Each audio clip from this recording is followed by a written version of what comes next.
على حبيبه الكريم الأمين العزيز الرحيم وعلى آله وأصحابه الأولين الأكرمين أجمعين.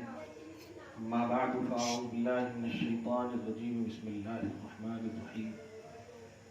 ضربت عليهم الذلة أينما ثقفوا إلا بحبل من الله وحبل من الناس وباءوا بغضب من الله وضربت عليهم المسكنة ذلك بأنهم كانوا يكفرون بآيات الله ويقتلون الأنبياء بغير حق ذلك بما عصوا وكانوا يعتدون.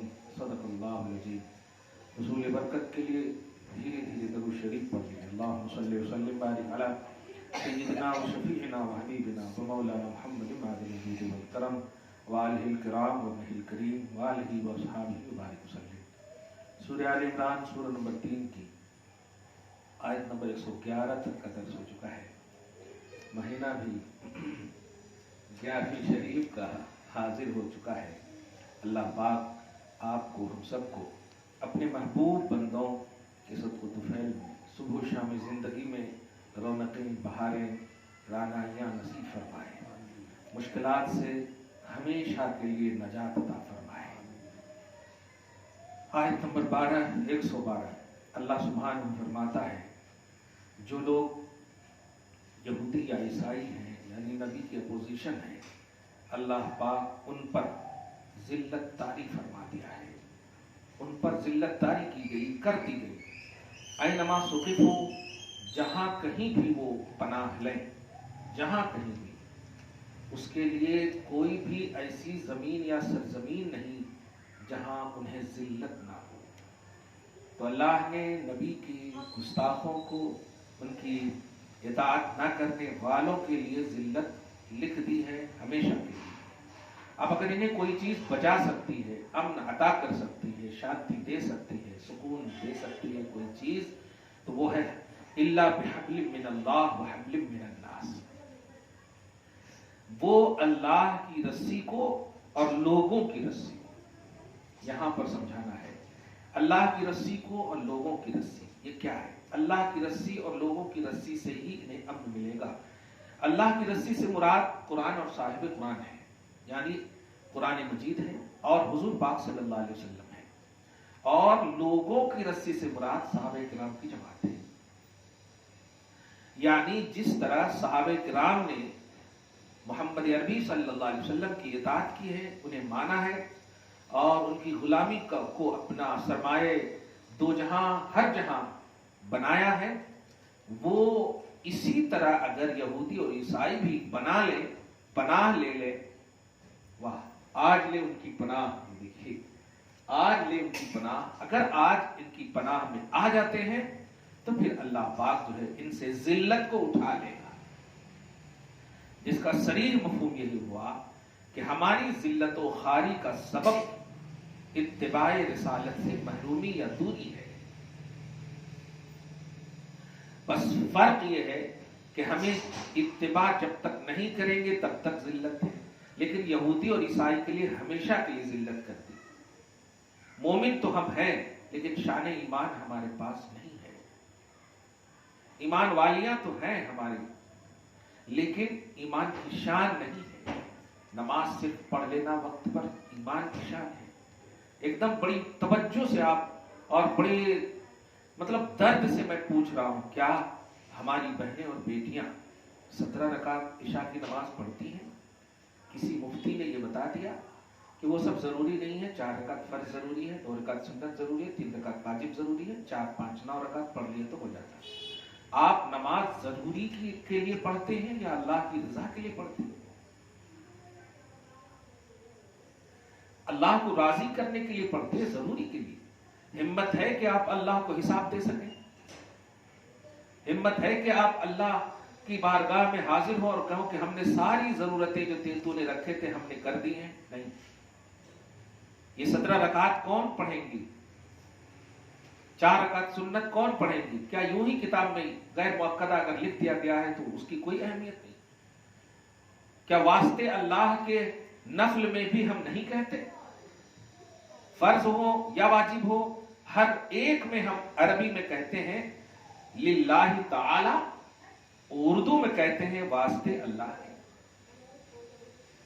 ہر نماز ہر عبادت صرف اللہ کے واسطے ہم کرتے ہیں. تو پھر یہ ڈویژن کیسی کہ بس فرض پڑھ لو کافی؟ یہ کون سے لوگوں نے آپ کی ہماری رہبری کر دی ہے کہ فرض کو پوچھا جائے گا؟ بہنوں، کبھی بھی پوچھے جانے کے نظریے سے پڑھو گی تو میں سمجھتا ہوں کھڑی ہی نہیں رہ پاؤ گی، تو پوچھے جانے کی تو بات بہت دور کی ہے. اسی لیے میں نے بہت پہلے جملہ کہا ہے، ان کے پیچھے جا رہا ہوں میں خدا کے سامنے. کتنی مشکل راہ میں ہے، کتنی آسانی مجھے. خدا کے سامنے آپ کھڑے رہے اور وہ بھی اپنے اعمال کے حساب کے لیے. وہ صحابہ جن کو جنت کی بشارت دے دی گئی، وہ علی جن کو مولائے کائنات کا خطاب نبی کی بارگاہ سے مل گیا، مشکل کشائی کا خطاب مل گیا.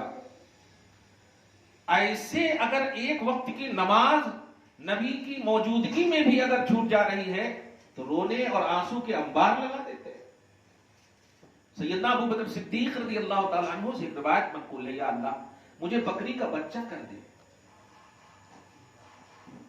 کہا ایسا کیوں کہہ رہے آپ؟ افضل البشر افضل الخلق بعد الانبیاء ہیں آپ، نبیوں کے بعد خلق میں سب سے افضل ترین آپ ہیں، آپ ایسا کیوں کہہ رہے؟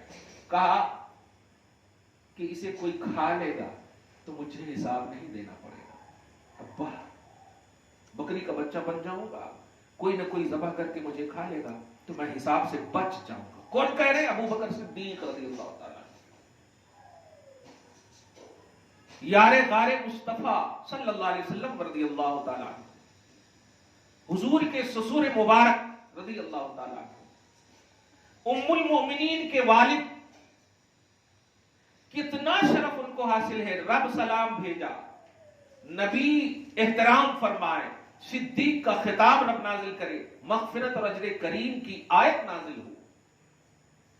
ہر شان نازل ہونے کے باوجود خدا کا خوف یہ ہے ہمارے اندر. اور آپ ہم سب کون سی جماعت نے آپ کی رہبری کر دی کہ فرض پوچھا جائے گا؟ نہیں، آپ پوچھے جانے کے لیے نماز نہ پڑھو، اللہ کی رضا کے لیے پڑھو. اور یہ جب مقصد ہوگی، یہ جب آپ کا مقصد ہوگا تو آپ نفل کی بھی کثرت کرو گی. اللہ کے ولی اسی لیے نفل کی کثرت کرتے ہیں. یہ غوث پاک رضی اللہ تعالیٰ عنہ کا عظیم مہینہ ہے. آپ جانتی ہیں انہیں والدہ معظمہ اس عمر میں ہیں. پہلے تو یہ پیدا ہی ہوئے تو حضرت کی والدہ کی عمر پاک 60 سال کی تھی. غوث اعظم رضی اللہ تعالیٰ عنہ جب پیدا ہوئے 60 سال کی. اب جب یہ 18 سال کے ہوئے تو بتاؤ کتنی عمر ہوئی ہوگی ماں کی؟ 70 8 78 2 کم 80 سال. اب اپنی ماں سے یہ کہہ رہے ہیں والدہ میں جانا چاہتا ہوں دین سیکھنے کے. اب آپ سوچئے 78 سال کی ایک بزرگ ماں کو اپنے جوان بیٹے کی کتنی ضرورت ہے. کوئی نہیں ہے آزو بازو، لیکن دین اور شریعت کے لیے جب پوچھتے ہیں تو ماں کہتی ہیں جاؤ اللہ کی امان میں. کچھ اشرفیاں اسی موقع سے دی ہیں اور ایک وصیت کی ہے بیٹا کچھ بھی ہو جائے جھوٹ نہیں بولنا. آپ کو پورا واقعہ معلوم ہے، میں ایک نتیجہ دینے جا رہا ہوں کہ جب گئے ڈاکوؤں نے آپ کو گھیرا، آپ کے تمام احباب کو گھیرا، تو آپ نے ڈاکوؤں سے کہا آپ کیا کہہ لینا چاہتے ہو، کیوں ہم کو گھیرے ہو؟ کہا نکالو سب کچھ. تو فرمایا کہ میری صدری میں میری ماں نے کچھ اشرفیاں رکھ دی ہیں، لے لو. کہا سب لوگ بچانے کی فکر میں ہے، تم جوان اس طرح سے کیسے بول سکتے ہو؟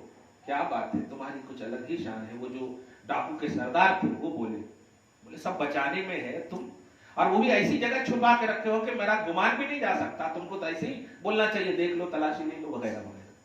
تو ایک جملہ سنیے کیا کہا تھا. کہا تھا سچائی وہ نہیں ہے جو تم سوچ رہے ہو، سچائی یہ ہے کہ میری ماں نے کہا ہے کہ مجھے جھوٹ نہیں بولنا ہے تمہارے اندر. ہماری بیٹیاں کالج اور اسکول کو جاتی ہیں، اگر دیر ہو جائے تو 70 جھوٹ بولتی ہیں،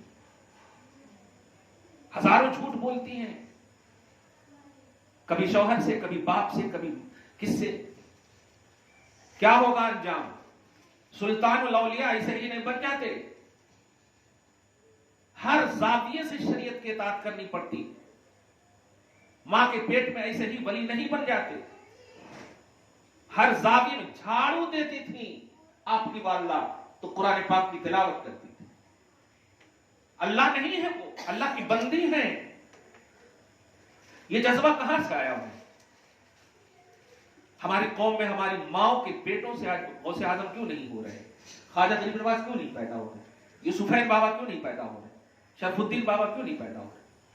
کیونکہ ہماری ماں اور بیٹیوں اور بہنوں کے ہاتھوں میں موبائل ہیں اور سیریل دیکھتے ہیں، حمل سے لے کر کے آخری لمحے تک. اور اگر کچھ کہا جائے تو پتہ نہیں اس حالت میں بھی طلاق کی نوبت آ جاتی ہے. بوڑھیاں ان کی رہبری کر رہی ہیں کہ ٹارچر نہ کیا جائے، یہ کیا جائے، وہ کیا جائے. کیا اور عورتوں نے جنم نہیں دیا بیٹوں کو؟ آج معاشرے میں یہ کیوں نہیں پیدا ہو رہے ہیں کوئی اللہ کا نیک بندہ؟ سب وہ مرد بھی پیدا ہوتے ہیں تو مطلب یہ کہ کان چھدانے والے کو آئیڈیل مان رہے ہیں، منگولوں کی روش پر چل رہے ہیں، آدھا بال گھوڑے کی طرح کٹا رہے ہیں. ارے جب مرد پیدا ہوئے تو مرد کی طرح رہو نا، نہیں تو بہتر تھا نا اگر کان چھدانا ہی تھا تو عورت پیدا ہو جاتے. ماؤں نے تو بڑی تمناؤں سے مرد کی تمنا کی تھی، دعائیں کی تھی. کیوں ایسا ہو رہا؟ کیونکہ ہماری مائیں جو بنیاد ہیں، دھیان دینا، اللہ کی اطاعت کے بعد اللہ کے رسول نے فرمایا کہ ماں کی اطاعت ہے، کیونکہ باپ 9 مہینے کے بعد احساس کرتا ہے بیٹے کا، اور ماں 9 مہینہ پہلے ہی احساس کر لیتی ہے. آپ سمجھتی ہو اس بات کو؟ ان 9 مہینے میں آپ جو بھی کرتی ہو پیٹ میں وہ ساری ادائیں قبول کرتا ہے وہ بچہ. تو پہلی ذمہ دار اولاد کی خرابی میں ماں کا ہوا کہ نہیں ہوا؟ باپ تو بعد میں ہوتا ہے. اور سینچائی میں بھی مادر زاد ولی کیوں کہتے ہیں؟ باپ نے جنم دیا نہیں، ماں کے پیٹ میں وہ اب ولی بنا ہے. کتنا بڑا مقام ہے! مادر زاد، ماں نے انہیں ولی جنا ہے. کیا بات ہے! اس ماں کے پیٹ کا مقام کو دیکھے آپ. تو ہماری ذلت، ہماری خاری کا راز ہے مسلمان کے تو ہیں ہم. مسلمان تو ہمارا نام ہے، اور کام بھی تھوڑا بہت مسلمانی ہے. گوشت کھا لیتے ہیں پابندی سے کیونکہ ہم مسلمان ہیں، فاتحہ کر لیتے ہیں پابندی سے کیونکہ ہم مسلمان ہیں. لیکن ابو بکر صدیق کی جھلک کہاں ہے؟ عائشہ صدیقہ کی جھلک کہاں ہے؟ صحابہ اہل بیت کی جھلک کہاں ہے؟ حضرت فاطمہ کی کیا وہ صرف روایت پیش کریں گی آپ؟ نبی صلی اللہ علیہ وسلم اپنے صحابی کے ساتھ آئے، آواز دیتے ہیں، بیٹی. کہا ابو جان آئے ہیں. فرماتی ہیں اور کوئی آپ کے ساتھ ہے؟ ہاں ہاں ایک ہے. کہا آقا میں اس حالت میں نہیں ہوں کہ آپ کے علاوہ مجھے کوئی دیکھ سکے. اب آپ بتائیں کیا تھا، کیا تصور تھا؟ اور آج تو پتہ نہیں کسی کا مس کال بھی آ جائے تو 15 منٹ تک بات کرتے ہیں بچے. آپ ان چیزوں کو سمجھو، جانا وہی ہے. ایسا نہیں کہ الگ الگ کیٹیگری ہے آپ کی. ایک خدا کو ماننے والیوں، جانا وہی ہے جہاں کھڑی رہیں گی فاطمہ الزہرا بھی رضی اللہ تعالی عنہا و سلام اللہ علیہا، جہاں ان کو جنم دینے والی ماں خدیجہ الکبریٰ ام المؤمنین رضی اللہ تعالی عنہا بھی کھڑی رہیں گی، اور آپ بھی کھڑی رہیں گی. حساب تو رب بعد میں لے گا. یہ لوگ جب آپ سے پوچھیں گی میری کنیز فاطمہ پر فخر کرتی تھی، میری کنیز ہو، کیوں نہیں جنم دیا کسی نیک بندے کو؟ کیوں جنم دیا تم نے دنیا داروں کو؟ یہ ترجیحات، یہی سب دیکھ کر کے خوف اور ڈر اور خشیت وہ نفوس قدسیہ جنہیں جنت کی بشارت، مغفرت کی بشارت. کبھی تنہائی میں بیٹھ جاؤ، سب جب سو جائیں تو بہنوں سب سو جائیں، سب بالکل سو جائیں، اس وقت اٹھو آپ اور کبھی خدا کے لیے آنکھوں سے آنسو گراؤ. اور وہ آنسو جب آپ کے